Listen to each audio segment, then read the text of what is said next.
다음에 허황옥에 대해서 파사국에서 온 신비의 여인에 대한 얘기를 하겠습니다. 지난 시간에 우리는 도마는 누구냐? 도마는 유다라, 이름이 유다였고, 도마라는 말은 별칭으로 쌍둥이라고 하는 뜻이라. 예. 그런데 도마서가 발견이 됨으로써 도마는 이름이 유다였다라고 하는 것이 밝혀졌습니다. 그리고 이 유다는 예수님의 쌍둥이 형제였다.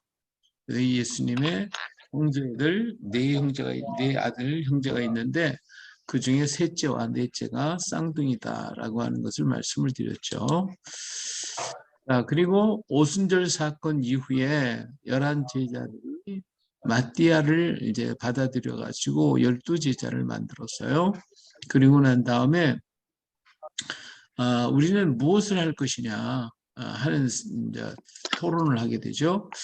그때 이제 이 사도들을 택하신 이유가 이스라엘 집에 잃어버린 양에게 가라라고 하는 늘 하셨던 말씀, 그리고 천국이 가까웠다고 선포하고 병자들을 고치고 귀신을 쫓아라고 하신 말씀을 기억하게 됩니다.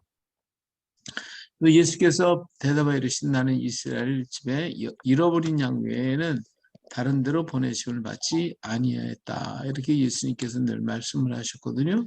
그래서 이대로 제자들을 또 이 예수님의 말씀을 이행하기 위해서 그들은 어떻게 할까 생각을 합니다. 자, 여기도 보니까 오히려 이스라엘의 집에 잃어버린 양에게로 가라.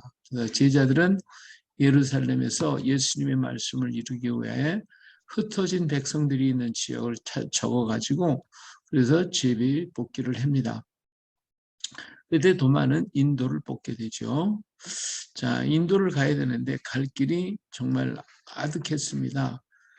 이건 뭐 걸어서 간다고 하는 것도 이건 뭐 말도 안 되고 또 그 지역이 어디 있는지조차도 알 수 없는 그런 안타까운 자리에 있어서 다른 11 제자들을 다 떠났는데 근데 도마는 떠나지도 못하고 거기서 기도만 하고 있어서요.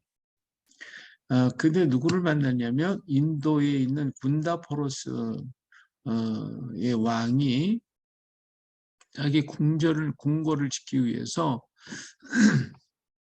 무역업자인 아빠네스에게 부탁을 하게 됩니다. 그래서 이 아빠네스가 예루살렘에 와서 도마를 만나게 되죠.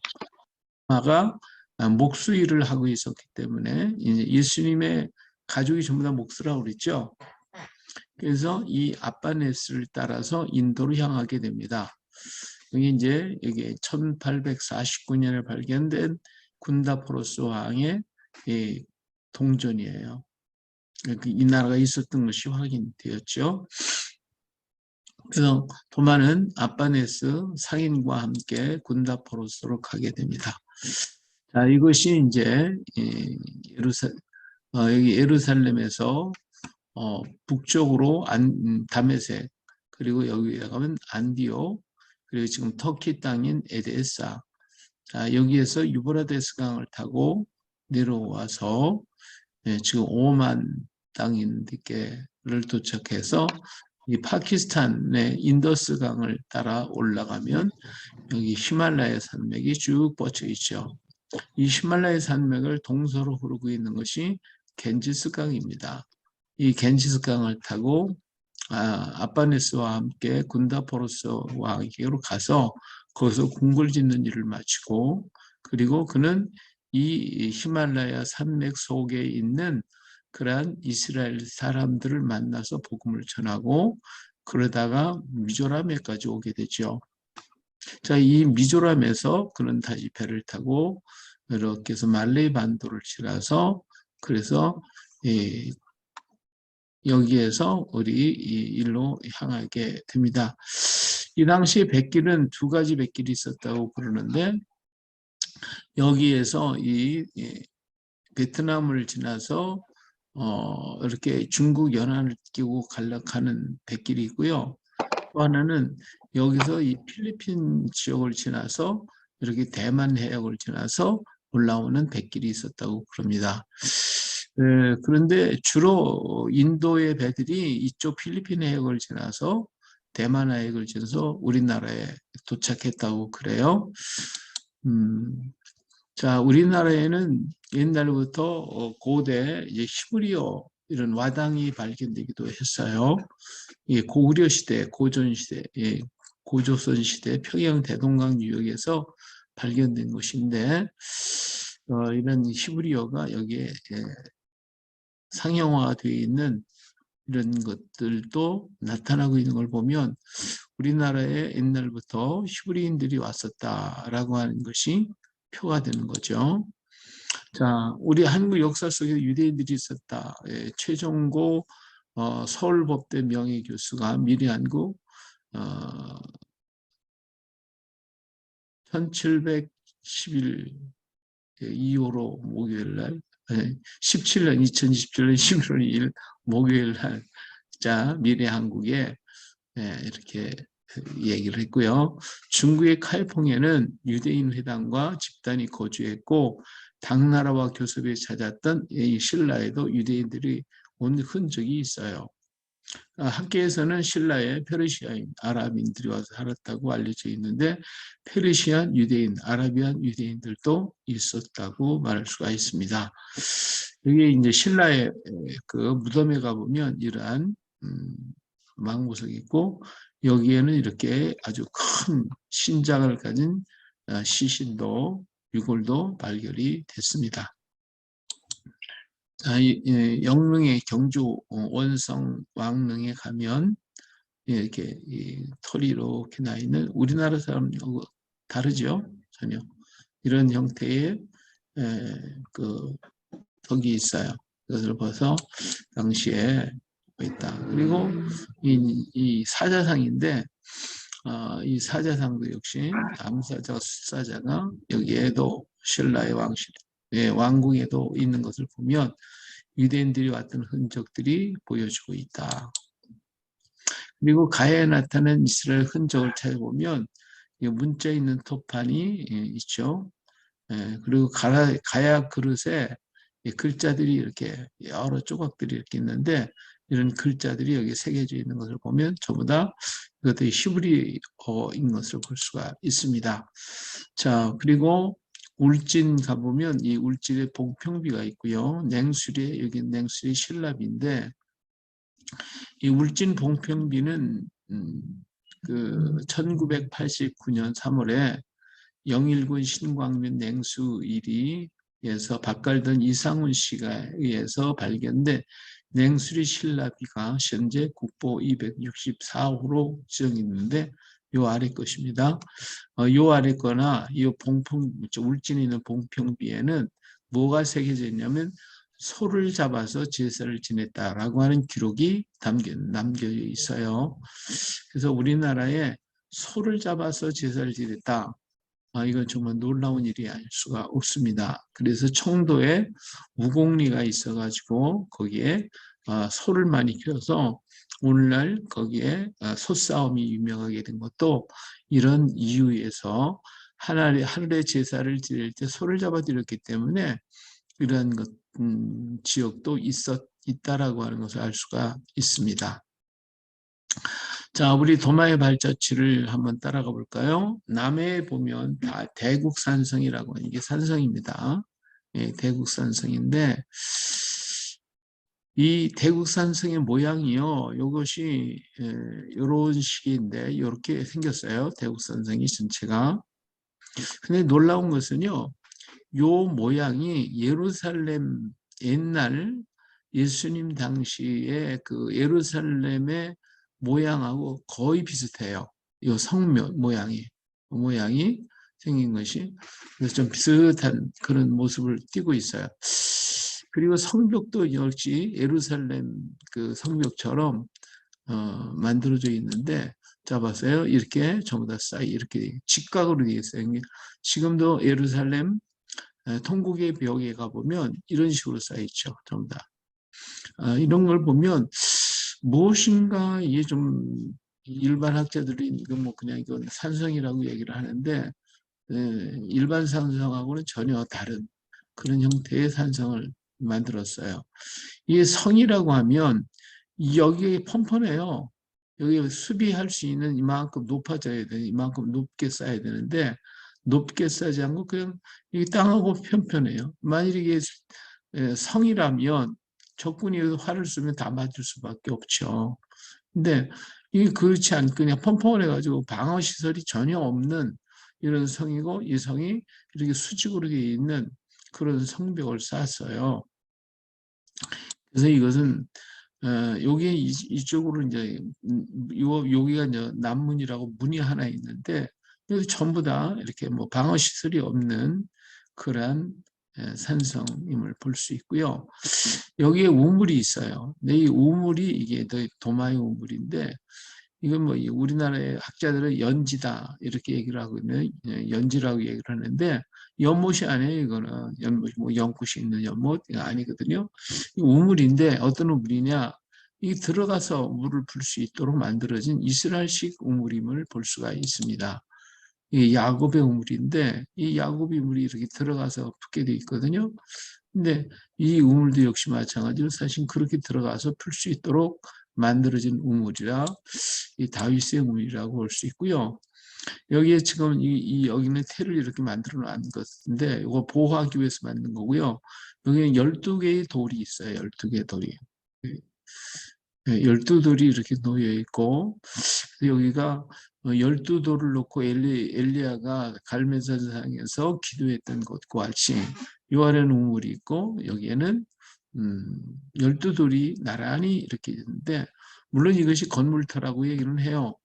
근데 여기서 기도한 자리가 아닐까 해서 도마의 기도터라고 생각을 하고 있습니다. 물론 뭐 이건 확실한 건 아닙니다. 더 연구해 봐야 되겠지만요. 그리고 이 산 아래를 가면 여기 도마리 여기 동도마 마을이라고 있죠. 이게 도마라고 도마 마을이고 여기도 보면 어, 어,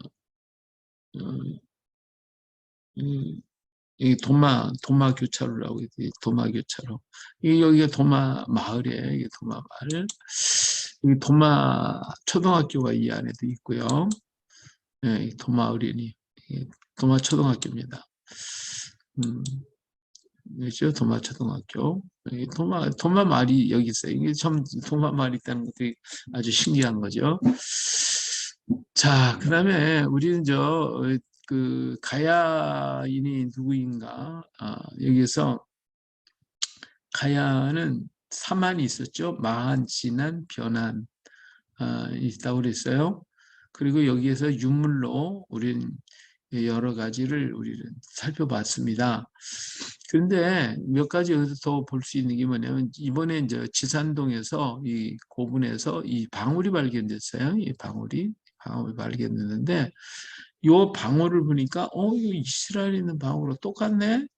이렇게 이게 이스라엘에 있는 방울이거든요. 이 방울하고 이 방울하고 뭐 다를 거 없잖아요. 이게 생김 똑같은 모양을 지금 하고 있는 것을 볼 수가 있습니다. 그리고 이번에는 그냥 언어에 대해서 말에 대해서요. 우리 한번 생각해 볼까 합니다. 가야의 명칭이 전부 히브리어다라고 하는 겁니다. 자, 가야, 가라, 또 가락 여러 개로 불러요. 가야를 가라, 또 가락이라고도 부르고요. 왜냐하면 한자 발음으로 쓰기 때문에 이 듣는 대로 그냥 한자를 쓴단 말이에요. 그러다 보니까 여러 형태로 나타나는데 이 히브리어에서는 가라가 키르, 키랏, 또 키림 뭐 이런 뜻이 있거든요. 이런 데서 오지 않았나 이런데 성읍, 도시, 나라라고 하는 이런 우리 기림이라고 하잖아요. 이 신라의 기림에서 기말지가 나올 때도 키림이 키르의 복수형이었을 것이다. 이렇게 얘기를 하고 있고요. 김해가 원래는 가야가 있기 전에 거기를 구야국이라고 그랬어요. 구야국. 이 구야라고 하는 말이 고이나 고야에서 오지 않았나. 이것이 고인한 사람 백성들 또 골짜기 계곡 이런 것이 됐는데 이런 의미인데 히브리어로다가 그래서 이러한 말들이 한자어로 이렇게 바뀌면서 이렇게 뭐 고이야 고이 부야 고이 고야 가라 이런 것으로 변하지 않았을까 이렇게 생각을 할 수가 있습니다. 자, 그리고 합천은 가보면 다라국이 있어요. 다라국. 이 다라라고 하면 옥이 많이 나와서 그렇거든요. 이 구슬이 참 많이 나왔어요. 여기는 이제 구슬이 여기 보면 이게 이제 합천에서 나온 구슬들입니다. 이게 전부 다. 많은 구슬들이 나왔고 옥으로 만든 것들이 많이 나와서 여기를 다라국이라고 그랬는데 또 로만 그라스가 출토되었고요. 용봉불안 대도도 같은 칼이 다량으로 발견된 곳입니다. 이 다라라고 하는 말은 히브리어에서는 다르, 구슬이라는 의미거든요. 한자어로는 다라라고 썼고 일본은 다마라고 부르죠. 그러니까 이 말이 다 이렇게 그대로 이어져서 히브리어의 다르에서 한자 다라로 바뀌어졌고 일본에서는 또 다마라고 불렀고 그래서 이렇게 변천된 것이 아닌가 보고 있습니다. 또 하만을 가보면 아라가야라고도 안나가야라고도 하는데 일본에서도 아라나 안나라고 부릅니다. 이 말은 히브리어로 보면 아르라고 하는 의미로 성읍, 나라라고 하는 의미가 담겨져 있어요. 자, 우리 신라 왕들의 이름을 한번 볼까요? 이제 박격거세. 예, 박격거세는 히브리어로다가 하키세에서 오지 않는다. 하키세는 왕위, 왕좌라는 의미가 다 있기 때문에 박자를 빼놓고 나면 혁거세가 하키세에서 온 말이다. 유리왕 니사금이라고 하는데 이 니사크 제사장이라고 하는 의미가 담겨져 있고요. 남은 네무랑 마리칸이라고 그러거든요. 마리칸이라고 불렀는데 마리칸은 말레크에서 왔다. 멜레크 왕이라는 의미가 되어 있고요. 우리 백제의 왕을 어라하라고 불렀어요. 어라. 이것은 엘라하 또는 엘라흐라고 하는 히브리어에서 왔을 것이다. 말이 같잖아요. 이걸 한자로 바꾸다 보니까 이렇게 보여지는 것뿐이지 사실은 다 같은 말인 것을 볼 수가 있습니다. 중국인도 가서 보면 히브리어를 갖다 한자로 바뀌면서 좀 비슷하면서 많이 틀려지는 그런 현상을 굉장히 많이 봐요. 여기 계신 하만 박물관인데 이 하만 박물관에서 특별한 것들이 많이 나타났어요. 여기 이제 하만 박물관의 여기 상징 탑인데 이 도자기예요. 도자기 형태인데 이것이 불꽃무늬 톡이에요. 불꽃무늬. 이 구멍을 이렇게 만들었어요. 그래서 이건 불꽃을 상징하는 성령의 불꽃 같은 말해주고 있고요. 여기서 나온 토기 가운데는 십자가 문양의 토기들이 발견이 됐어요. 그래서 이 하만도 이거 한번 우리가 생각해 보아야 할 것이 아닌가. 이 밖에도 우리 단어들이 굉장히 많아요. 히브리어 단어가. 우리 엄마를 보통 에미라고 부르잖아요. 근데 히브리어는 에미라고 부르고 아빠는 아비.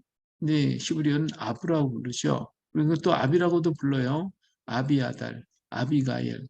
다 히브리어가 같은 아비라고 하는 말이 바로 아빠라고 하는 아버지라는 의미가 다 담겨져 있거든요. 그 다음에 아들을 아드렛이라고 불렀고요. 딸을 우린 15세기까지 딸이라고 부르지 않고 바달이라고 불렀어요. 그래서 바달은 바트라고 현재서 왔다. 아우, 형제 아우를 아흐고요. 꿈은 하롬이라고 15세기에는 꿈을 하람이라고 불렀어요. 이 하롬, 가야, 키랏 뭐 이런 언어들이요. 우리 생활 속에 굉장히 많이 담겨져 있는 것을 볼 수가 있습니다. 이 외에도 뭐 여러 가지가 있는데 뭐 앞으로 뭐 찾아보면 굉장히 많이 나올 것입니다. 굉장히 많아요, 사실은. 그래서 염동 목사님 이거 전적으로 연구했는데 하여튼 뭐 우리 경상도 방언을 가지면 히브리어 사전을 만들 수 있다고 할 정도니까 굉장히 많은 것을 볼 수가 있습니다.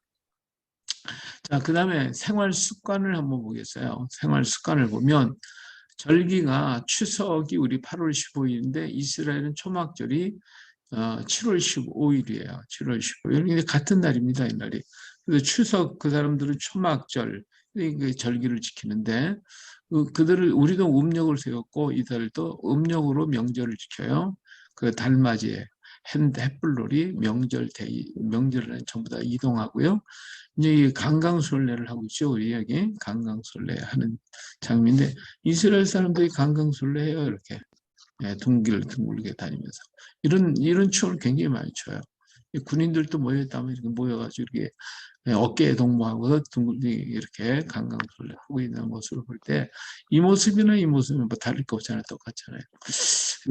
물동이를 이거나 물을 깃는 습관, 또 맷돌질하는 거, 도리깨질하는 거, 문설주와 양의 피를 이를 발랐는데 우리는 팥죽을 발랐죠.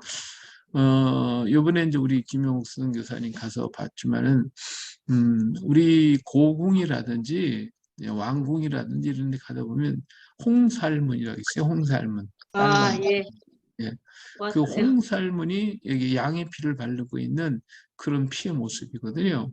그리고 홍살문 위에는 그 뭐죠? 예, 돌아가는. 삼태극, 네. 삼태극, 빨간 거, 파란 거, 노란 색깔인 삼태극이 달려 있는데, 요 삼태극은 삼일체를 가리킨 거거든요. 삼일체 하나님을 얘기한 것이니까 이런 것도 다 우리 생활 습관 속에서 나타나 있는 모습이고, 우리나라 무궁화꽃 가는 데마다 우리 무궁화꽃 전부 다 갖다 그려놓는 거 보고 다윗의 별도 있는 것도 우리가 가서 보셨어요. 그래서 무궁화꽃은 샤론의 꽃이고요.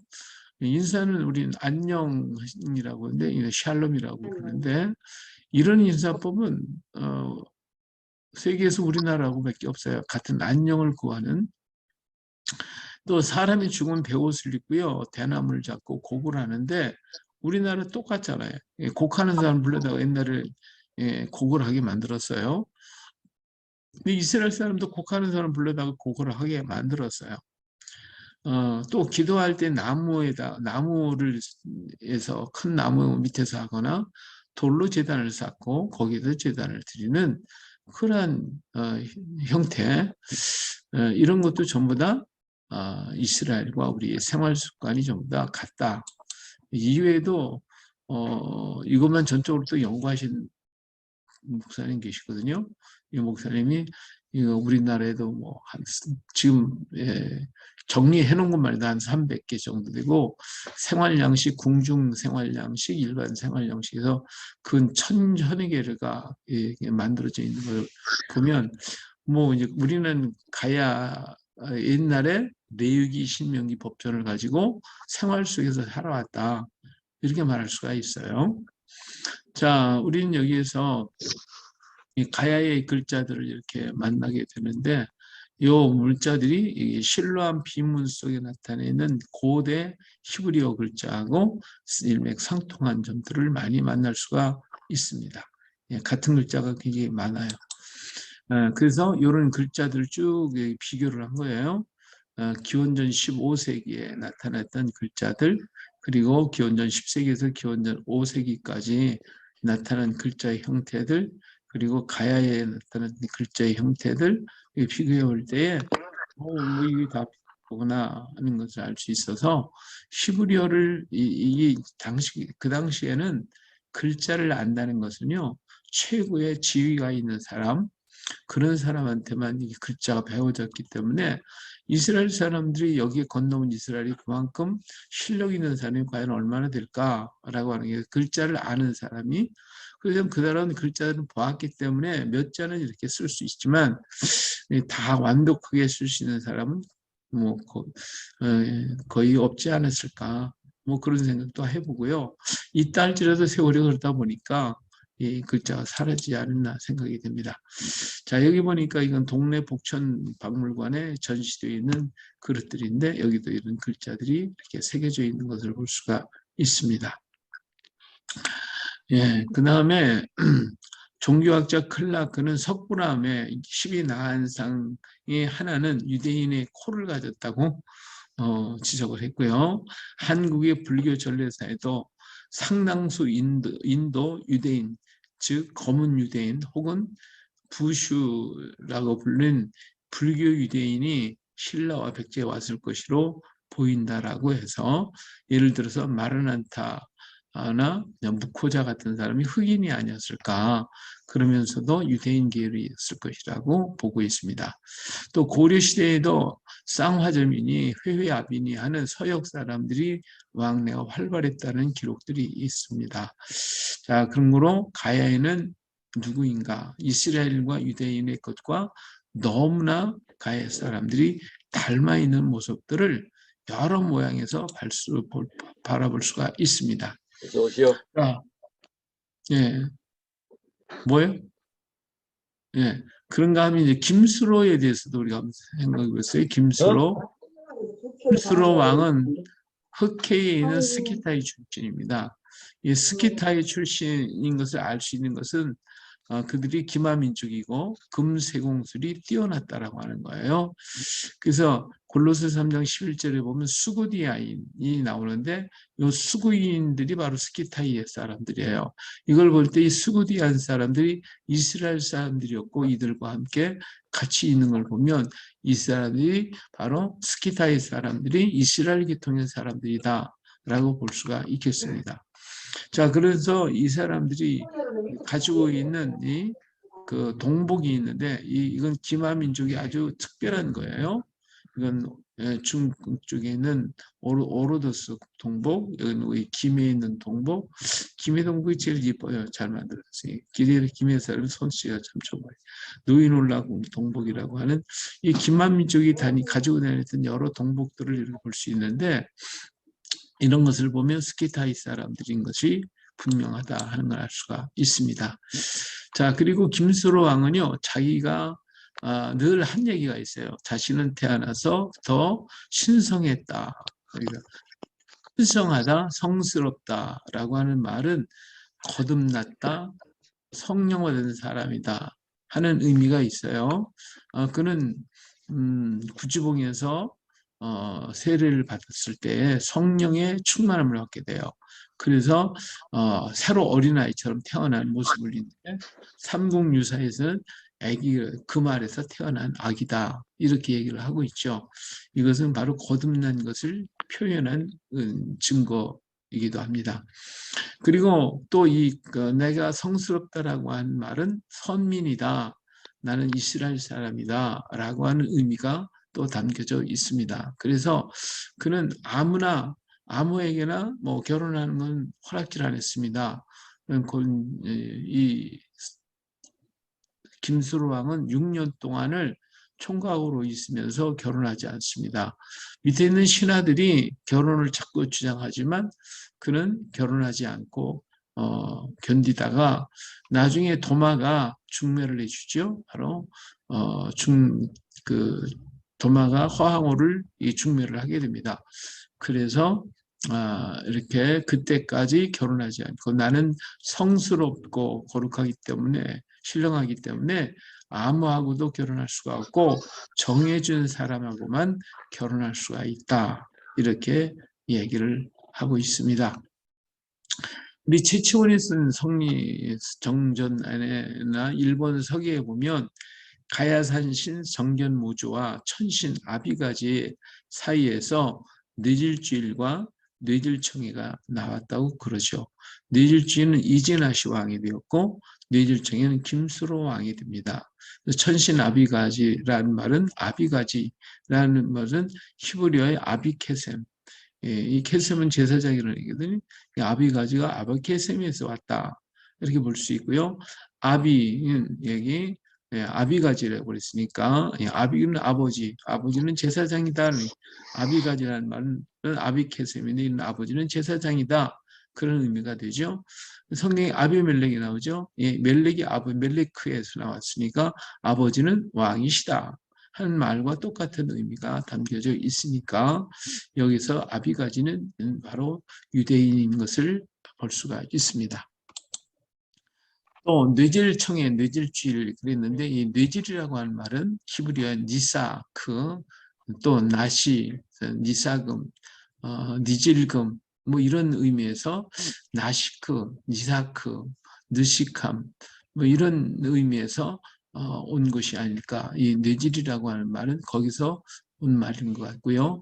이진아시, 이진은 아진선의 탈의 왕의 노모가 아진의 선인데 이것은 이 말은 강력하다, 병력, 무력, 무기 이런 것을 가지고 있는 걸 보니까 이 사람은 여자이지만은 귀분이었고 굉장히 강력한 집단을 가지고 있는 그런 사람이 아니었을까 이렇게 보고 있습니다.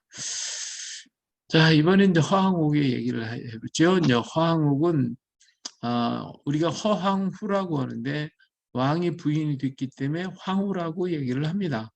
근데 원래 이름은 황옥이에요. 황옥이. 도마가 47년에 가야를 떠나서 다시 인도 아이탁으로 가게 됩니다. 그래서 왕에게 공주를 김술에게 시집을 보내라고 얘기를 하게 되죠. 도마가 왜 아이탁에 가서 공주를 중매를 했을까?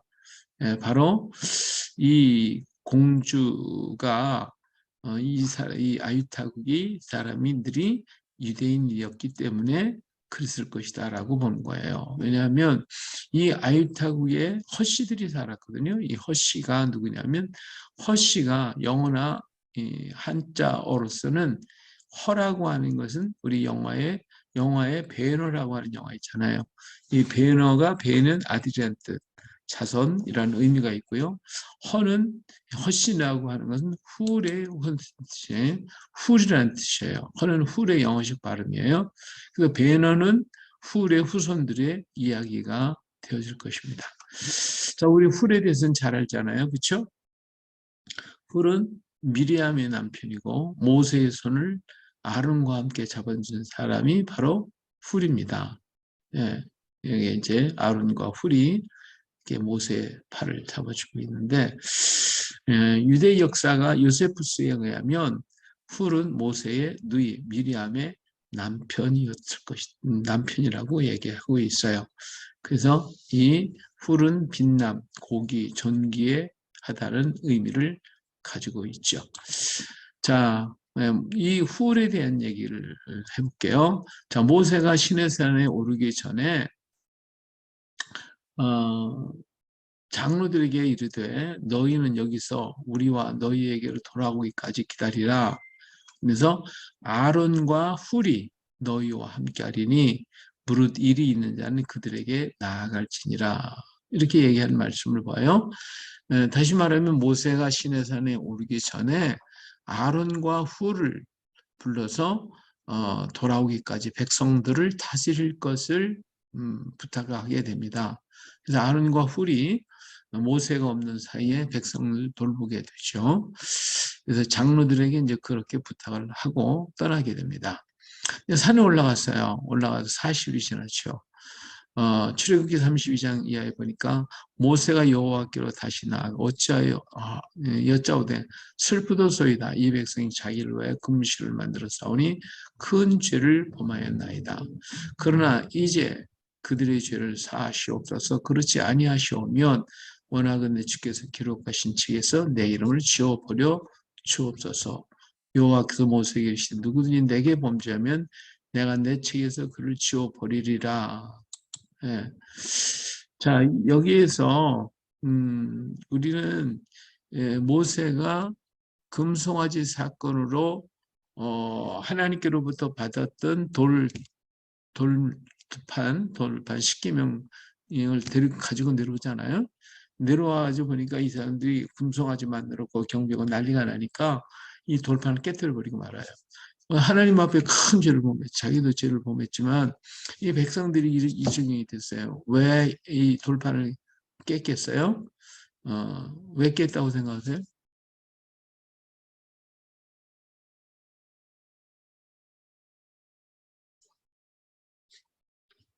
왜 모세가 돌판을 다 깼을까요?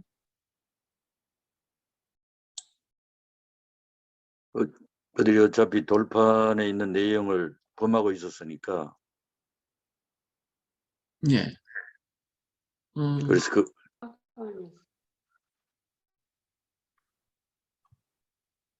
또요. 다른 분 말씀하실 거 없어요?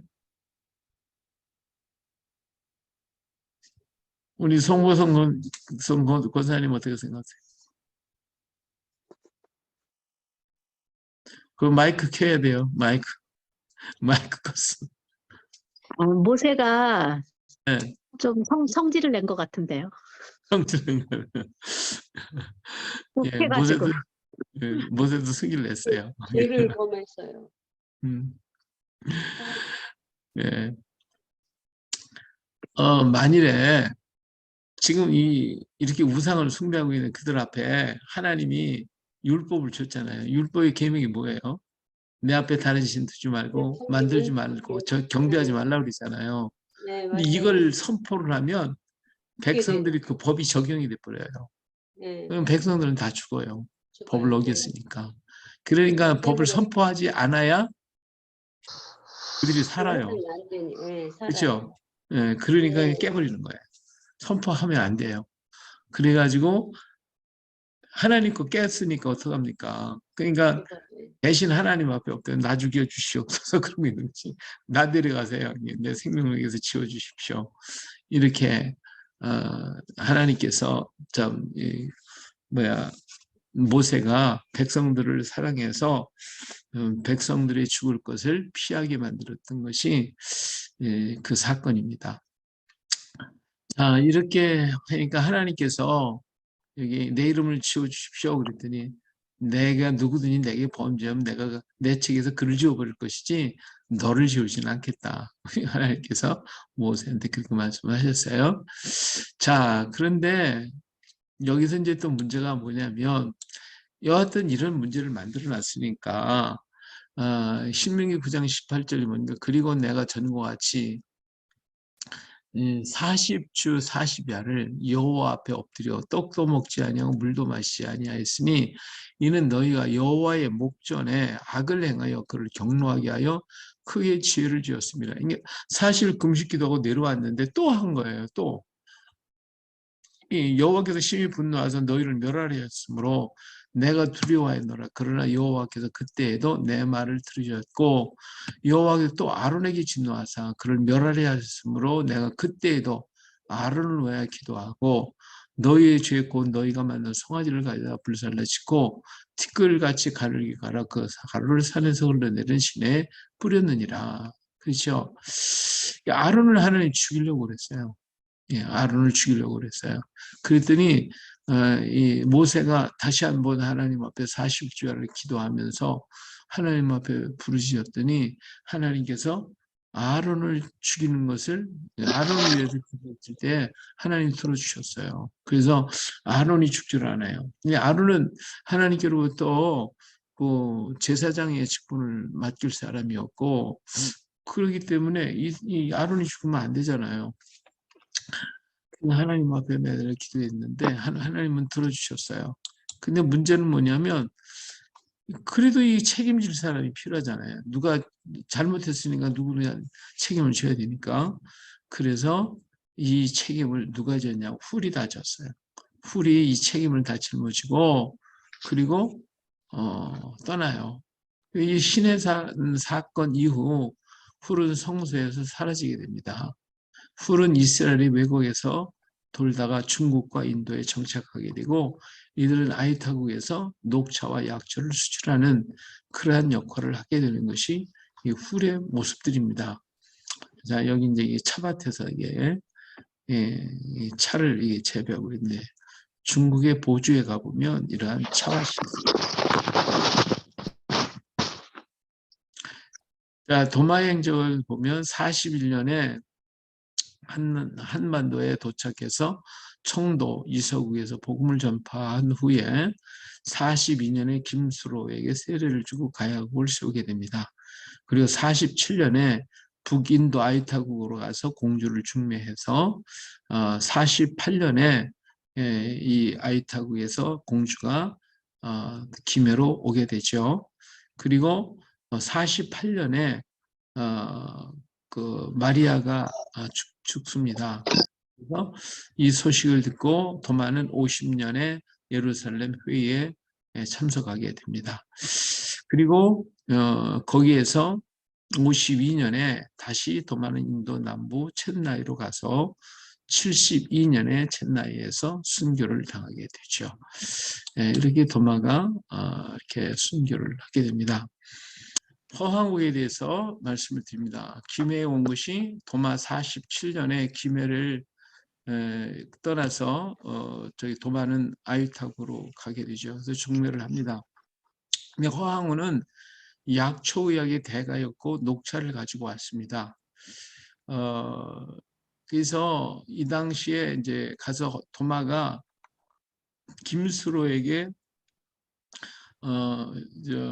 중매를 했더니 부모가 반대를 해요. 그래서 거부를 해요. 근데 그날 꿈에 하나님이 보내라고 하는 지시를 받게 됩니다. 근데 이때에 이 기록에 보면 이 하나님을 어떻게 표시를 했냐면 상제라고 표시를 해요. 한문에 상제라고. 이 상제라고 하는 말은 보통 때 그냥 쓰는 게 아니에요. 이거 하나님한테만 쓰는 글자예요. 그래서 그가 이런 얘기하죠. 저는 아유타구 이 공주인데 성은 허씨이고 이름은 황옥이며 나이는 16세입니다. 본국에 있을 때 지난 5월에 부왕과 모호께서 저에게 말씀하시기를 우리가 어젯밤 꿈에 하늘에 황제를 배웠는데 상제께서 가락구광 수르는 하늘이 내려보내요. 왕위와 함께 했으니 신령스럽고 성스러운 분이시다. 또 새로운 나라를 다스리며 아직 배필을 정하지 못했으니 그대들은 공주를 보내 배필이 되게 하라는 말을 마치고 하늘로 올라가셨습니다. 꿈을 깨었으나 상제의 말이 아직도 귓가에 생생하니 자 여기 보면 이게 상제라는 말을 썼어요. 상제지연 이렇게 썼어요. 자 그래가지고 이 상제라고 하는 말은 중국에서 하나님을 가리켜서만 샤다이라고 이제 쌍따이라고 그러죠. 중국어로다가 하나님을 쌍따이라고 그러는데 이 쌍따이라고 하는 말은 엘 샤다이 샤다이에서 나온 말이에요. 그래서 이 상제라고 쓸 때는 꼭 우리 하나님 여호와 하나님을 가리킬 때에 상제라는 말을 쓰게 됩니다. 그래서 여기서 이들이 하나님을 믿었다고 하는 증거가 또 여기서 나오게 되는 거죠. 과학으로 본 허황옥의 3일길이라고 하는 이거 다큐멘터리가 있었어요. 여기에서 이제 인도에서 우리나라에 이렇게 배를 타고 왔다 그러니까 그 당시 무슨 뭐 배를 타고 왔느냐 이렇게 얘기를 하는데 여기에서 과학으로 이 풀어본 허황옥 3일길에 보면 바스코 다가마라고 하는 포르투갈 탐험가가 이 당시에 인도를 가게 됐어요. 이 사람인데 그때 이 바스코 다가마가 말하기를 말했냐면 자기가 타고 온 배는 요만하다는 거예요. 요만한 거. 그 당시에 인도의 무역선들은 자기의 배의 10배가 되더라고요. 이렇게 큰 배가 됐다는 거예요. 그런 배가 인도에 있었다라고 하는 것이죠. 그래서 이런 증언이 있었다고 얘기를 하고 있습니다. 자, 그리고 왕이 대답했다. 나는 태어나서부터 신성하여 공주가 멀리서 올 것을 이미 알았으므로 지금 김수로가 이제 황홍이가 그 얘기를 쭉 하니까 김수로가 이제 얘기해. 나는 태어나서부터 신성하여. 태어나서부터 신성했다라고 하는 말이 선민이다라고 하는 의미도 있고요. 나는 거듭난 자다라고 하는 의미도 있어요. 신성하여 공주가 멀리서 올 것을 이미 알았으므로 신하들이 왕비를 맞으라는 청을 따르지 않았어. 이제 현숙한 공주께서 이렇게 스스로 오셨으니 이 사람에게는 참으로 다행이요. 그래서요. 도마가 떠난 다음에 망상도라고 망상도 거기 가서 그 사람을 계속 보내요. 그래가지고 붉은 돛을 달고 오는 그 배가 오면 알려줘라. 거기에 우리 아내가 될 사람이 타고 있다. 이래서 매일같이 신하가 망산도에 가가지고 보고 있다가 배가 올 때 그 허락을 해준 쪽에 신호를 보내게 되죠. 자, 그래서 이제 만났어요. 그때 이제 이 허황우기가 가지고 온 돌이 있어요. 이 돌, 여기 있는데, 요거를 파사석탑이라고 얘기하죠. 파사석탑. 근데 시조수로왕이 비 황옥이 동안 건무 24년 갑신 서역의 아유타국에서 배에 싣고 온 것이다. 이거 삼국유서에 있는 기록입니다. 배가 가벼워 흔들리자 붉은 돌을 싣고 왔다라고 분명히 파사석이라고 말을 썼어요.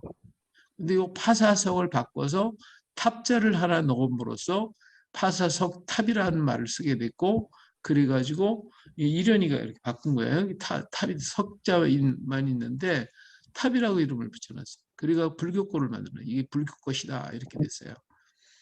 허황과 아유타국 여기서 이 사실을 보면 아유타국에서 왔고 배로 왔고, 근데 어떤 분은 그죠, 중국을 거쳐서 양자강으로 왔을 것이다라고 하는 말도 하시는 분이 있어요. 그러나 말레이 반도를 거쳐왔다라고 하는 말이 더 맞아요. 그래서 이 파사석을 가지고 왔습니다. 그리고 돌을 싣고 왔고요. 되돌아갈 때 김수로 왕이 쌀을 한 배 실어주므로 이 돌이 필요치 않아서 내려놓고 갔다는 겁니다. 그 큰 배가 왔었는데 올 때 보니까 배가 흔들리는 거예요. 파도에. 그래서 다시 돌아가서 배에다가 여기 밑에 있는 이 돌이 있는데 요런 돌을 갖다가 배 밑창에다 깔아놔요. 그리고서 배가 무거워지자, 지금 여기 있는 것은 5개밖에 없는데 위에 5개가 여기까지 치면 6개가 되겠죠. 근데 요것만 남아 있어요 지금. 근데 이보다 더 많은 것이 있었을 거예요. 더 많이 깔았을 겁니다. 근데 돌아갈 때에 김수로 왕이 이게 사공들과 그 밖에 있는 모든 분들에게 선물을 줘요. 뭘 주냐면 쌀하고 의복을 이렇게 많이 줬는데 그 양이 지금 학자들이 얘기하기에 한 40톤 정도 된다고 해요. 그러니까 뭐 엄청나게 무겁죠. 그러니까 이 돌들이 필요 없게 됐어요. 그래서 이거 다 내려놓고 가죠. 그러면 이 돌은 탑이 아니고 배의 안정을 싣고 싣고 온 돌이에요. 이런 이 돌을 탑이라고 명명하였으므로 탑이라는 생각을 갖게 해가지고 왜곡했죠. 불교화 시켜버렸다 이거예요. 그래서 이 허황욱은 불교인이다. 이렇게 얘기를 하고 있어요. 우리가 지난번에 4월 15일 날 가야건국 기념 예배를 드렸는데 17일 날 불교인들이 모여가지고 또 이 허황욱이 불교 갖고 왔다 이렇게 해가지고 대대적으로 세미나를 했어요. 김해에서. 이렇게 자꾸 지금 계속해서 불교인들이 가야국은 불교국이다, 허황국은 불교를 갖고 왔다 이렇게 자꾸 얘기하고 있는데 이건 큰 잘못입니다. 이거 역사를 왜곡하고 있어서 우리 교인들이 빨리 좀 일어나가지고 이 문제를 좀 해결해야 할 것 같아요.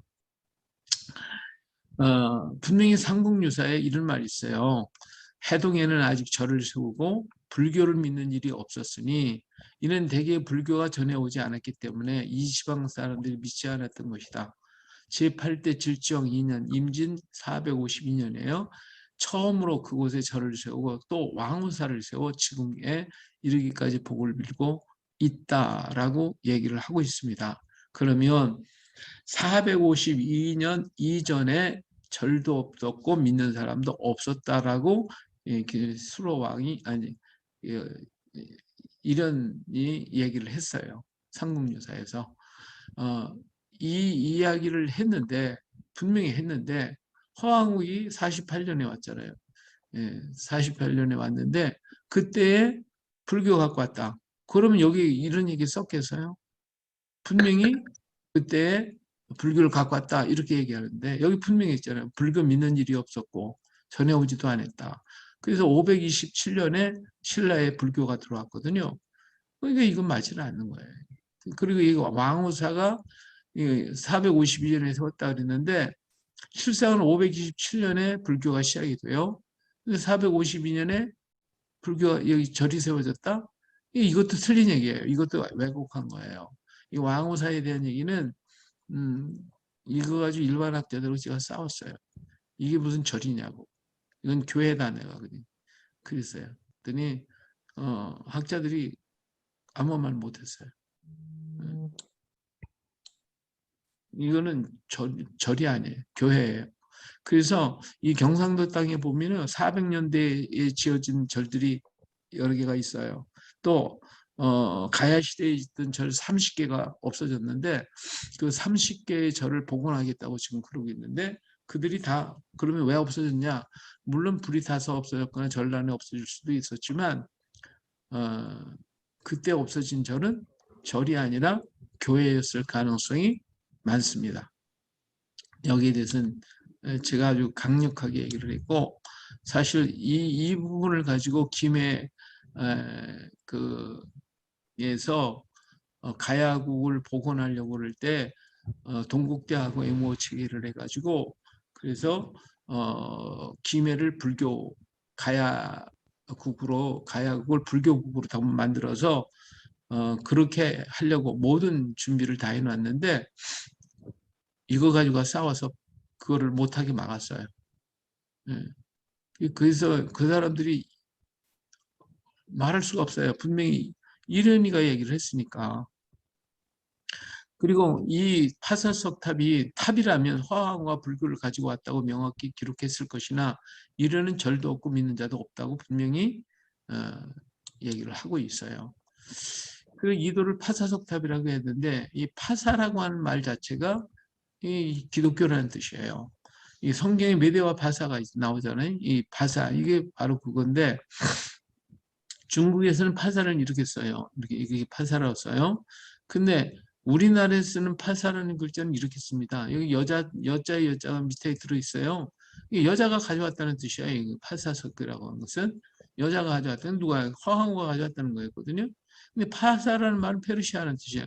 근데 인도에서 왔잖아요. 인도에서 왔는데 파사석이라고 이름을 붙인단 말이에요. 이 파사라고 하는 것은 기독교의 명칭이거든요. 예, 그래서 신라에도 보니까 5대 왕 파사 이상음 제위가 80년에서 112년에 이루어졌었는데 그 다음에 이게 파사라는 말을 계속 쓰고 있는 것을 볼 수 있어요. 당나라의 당태종 이세민이가 기독교를 받아들였을 것이 635년이었는데 이 당시에도 페르시아에서 선교사가 왔거든요. 알라빈 선교사들이. 그래서 이때의 기독교를 파사라고 불렀어요. 파사교. 그래서 그 성경을 파사경이라고 했고 교회는 파사사라고 했고 그래서 파사라고 하는 것은 기독교라는 뜻이에요. 그래서 허황과 기독교인이라는 증거는 파사라는 글자로도 알 수가 있어요. 도마의 동방 기독교회와 네스토리우스파가 칼케톤 공회 이후에 합류하여 5세기 이에 백분족, 6, 7세기의 투르키니스탄, 돌골, 또 8, 12세기 위구르, 13세기의 몽골 이렇게 이제 기독교가 전파되죠. 이것이 도마가 동방 기독교 아시아의 복음을 전했을 때 이렇게 기독교가 13세기 이후에는 몽골에까지 복음이 전파되었음을 볼 수가 있어요. 그리고 3세기, 7세기 페르시아 사산조 왕조 때, 그 7세기에서 9세기 중국 당나라에까지 복음이 전파되어지죠. 그래서 파사라고 하는 말이 여자 여자를 붙여가지고 파사에서 온 여자가 파사에서 가지고 왔다는 뜻인데 사실은 파사에서 안 왔잖아요. 인도에서 왔잖아요. 그런데 파사라고 썼겠어요? 이 파사는 기독교인, 화하오는 기독교인이라는 의미가 되어진다. 이게 말할 수가 있습니다. 자, 여기 보니까 파사기로 써 있죠? 여기 이제 돌, 요 안에, 아까 그 돌 탑이 있어요. 그래서 파사석 탑이 아니라 파사석입니다. 파사석. 근데, 불교계에서 탑자를 하나 씀으로써, 그래서 불교화 시킨 거죠. 그리고 절사자는 사람이 모인 곳을 전부 다 절사자를 썼어요. 중국의 모든 관공서 사람이 모인 곳에 절사자를 썼어요. 예를 들어 대리사, 사법관을 관장하는 중앙관서이고 태상사, 종묘의례를 관장하는 관공서입니다.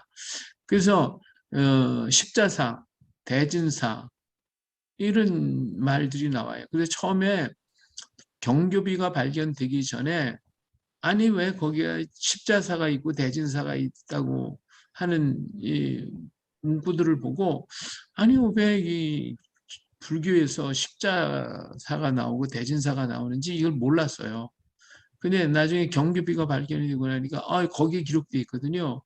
그래서 이게 기독교구나 하는 걸 알게 돼요. 이 사는 어떤 특정 종교와 관계없이 행정적인 말로서 사람들이 모이는 것이라는 일반적인 의미가 있는 거예요. 그래서 우리나라에서 교회를 사자를 붙여서 불렀다는 것은 자연스러운 일이다.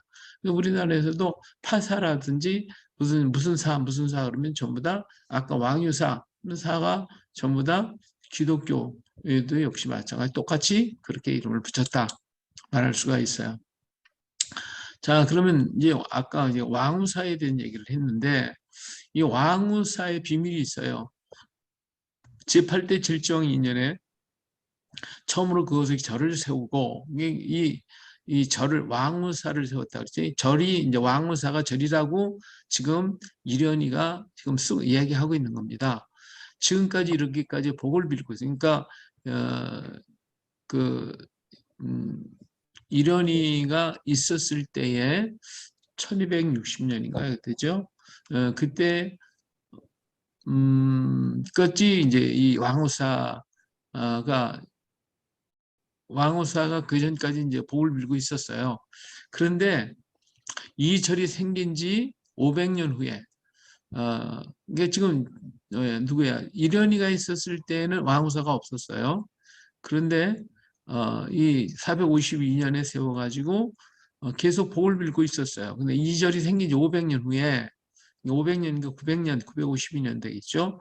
왕우사, 장유사를 두니 500년 후에 그 근처에 장유사가 만들어져요. 이건 절입니다. 절에 소속된 전지가 약 300개월이 되었어요. 예, 그 당시가 고려시대거든요. 고려는 왕건이가 불교를 갖다 국교로 만들고 그 아들에게 후녀 10조라고 해서 전부 다 절에 대해서 불교를 철저히 믿으라고 하는 아들들에게 명령을 하게 돼요.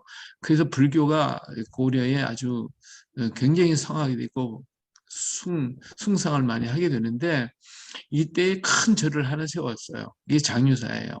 이 장유사를 세우고 땅을 300개를 줬어요. 그래서 이 장유사 주변의 땅이 전부 다 장유사 것이 됐어요. 그런데 이 장유사의 주지가 누구냐면 삼강이라는 사람인데 이 삼강이 보니까 왕우사가 이 장유사의 밭의 동남쪽 안에 있다. 이 동남쪽 끝에 이 왕우사가 있는 거예요. 땅을 워낙 많이 줘가지고 저 끄트머리에 왕우사가 있는 그 땅까지 포함이 돼 있었어요. 그래서 이 삼강이가 그러면 이 절이 세워진 지 500년이 지났어요. 왕우사가 세워진 지 왕우사를 폐하고 장사를 만들고 이 장사 이게 뭐예요? 짐승우리예요. 짐승우리. 뭐 쉽게 얘기하면 돼지우리간 뭐 소부리 장사를 만들고 곡식을 저장하는 장과 장소와 마구간으로 만들었다. 여러분 생각해 보세요. 자, 왕우사가 450년에 만들어져서 500년이 지나왔어요. 그러면 이거는 굉장히 오래된 고찰이고 유명한 사찰이 아닙니까? 그런데 인제 만들어진 장유사가 이 절을 어떻게 했어요? 마구간 만들어요? 예? 곡식 창고 만들고 짐승우리간, 돼지우리간 만들어서 그 절을 없애버려요? 이게 말이 돼요? 이것을 보니까 이건 절이 아닌 것이 표가 나는 거예요. 이게 절이 아니에요. 이 교회니까 보기 싫거든요. 그래가지고 이 절을 폐했다는 거예요. 그렇죠? 그러면서 이련인이 있잖아요. 아까 그 파사석탑에 대해서 말하면서 불교도 절도 없었다. 그러다가 452년에 왕우사를 세웠다. 이렇게 얘기를 했잖아요. 그러니까 이 말이 안 맞는 거예요. 앞뒤가 안 맞아요. 그래서 이것은 교회였다. 왕우사는 교회였다. 할 말이 없어요, 사실은. 불교인들도 이 말을 꼼짝도 못해요. 자, 500년 후에 왕후사가 세워졌어요. 지금 여기 장유사인데 장유사의 주제된 상강이 이 500년이 넘고 이 왕유사를 만들 때는 수로왕과 비유를 위해 만든 이 절이거든요. 이게 유명한 절이에요. 특히 짐승을 위해 곡식 창고를 만들었다. 과연 왕유사는 절이었을까? 500년은 950년대인데 고려 왕국이 일어난 것이 918년이고 신라가 935년에 백제가 936년에 고려의 귀속이 되게 돼요. 불법을 숭상하고 사체를 보호할 것과 불교 행사인 연등회와 팔관회를 준수할 것을 강조했던 고려에 그죠? 943년에 임종을 눈앞에 두고 고명되신 삼중대왕 박수리에게 훈요 10조를 유언으로 해서 철저한 숭불 정책을 시행하도록 왕건이가 얘기를 했어요. 그런 나라에서 되겠어요? 이게 말도 안 되는 얘기잖아요. 이게. 그리고 이 장유사에 대해서 장유화상이 48년 이 장유사도 문제가 있어요. 장유화상이 48년에 건립하였다고 말하고 있으나 분명히 삼국유사에서는 왕후사가 건립하는 500후라고 분명히 기록하고 있는데 또 이 삼국유사에는 48년에 건립했다고 이렇게 또 이론이가 얘기를 해요.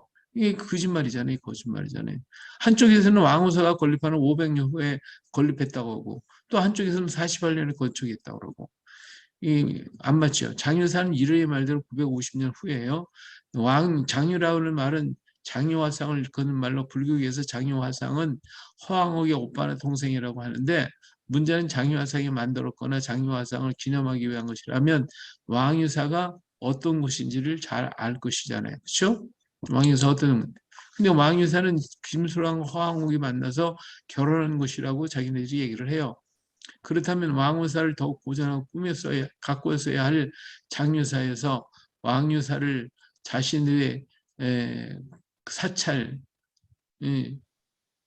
영지를 안에 있다고 주지 상강이 왕유사를 마음과 곡식 창고로 만들어 더럽혔다는 말이 맞는가? 그렇죠? 또 다른 면에서 살펴보면 고려시대에 지금 장유사라면 더더욱 숭불 정책을 기본으로 삼는 고려에서 어떻게 이렇게 할 수 있을까? 왜 이런 삼국유사에서 왕후사 얘기를 썼을까? 왕후사는 무엇인가? 우리 한번 생각해 봐야 하잖아요. 그죠? 예. 자, 불교가 신라에 들어온 것은 527년. 불교 전래 이전에 곳곳에 사들이 있었어요. 예, 사들이 있었어요. 불교계에서 왕후사를 빗대어 허물어진 30개의 절들을 복원하겠다고 한다. 불교에서 주장하는 이 사가 붙어있는 이것들은 무엇일까? 한번 생각해 봐야 할 거 아니에요?